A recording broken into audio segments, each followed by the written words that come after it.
Sobrang hirap niyan. Ang problema, puta naging programmer na ako. Ayop. So, ano tayo? Ibiyahe. Hi ma'am, ingat po kayo pa uwi. Oy, Sep, double check mo lahat yan ha. Ay, si ma'am parang naalala ko na to. Kayo nagpumunta dati dito? Ay, kayo pala yun oh. Ano nangyari ma'am? Okay na? Umiinit ulit. Kayo yung nag-grab. Tama ba? Ay, ang tagal na. Last year. Tama? Binabiyahin nyo pa rin, araw-araw. Okay naman. Okay naman. Umiinit lang pag traffic. Pag traffic. Anong pinalitan mo, Sep? Ano ba yung ginawa natin dati dito kay ma'am? Di ba ano lang yung mild lang yung ginawa natin dito? Fan motor pala ginawa natin dati. Eh ngayon, radiator ka na talaga. Saan? Tingin. Si madam pala yung ginawa namin ano nakaraan. Last year.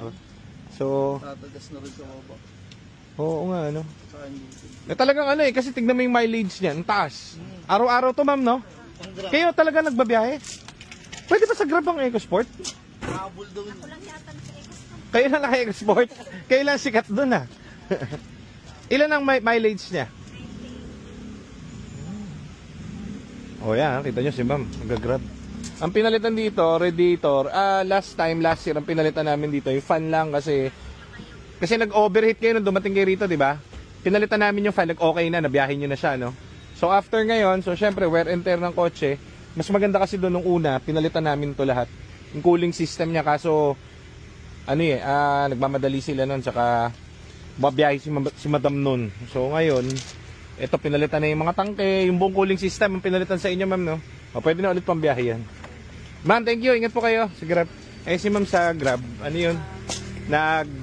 Siya yung kinukwento ko dati, bilag ko yung nag-Grab. So, siya lang ang nag-iisa daw. Nag-Grab na naka-EcoSport. Butang tibay ni ma'am. Saan ka ba? Ano ba?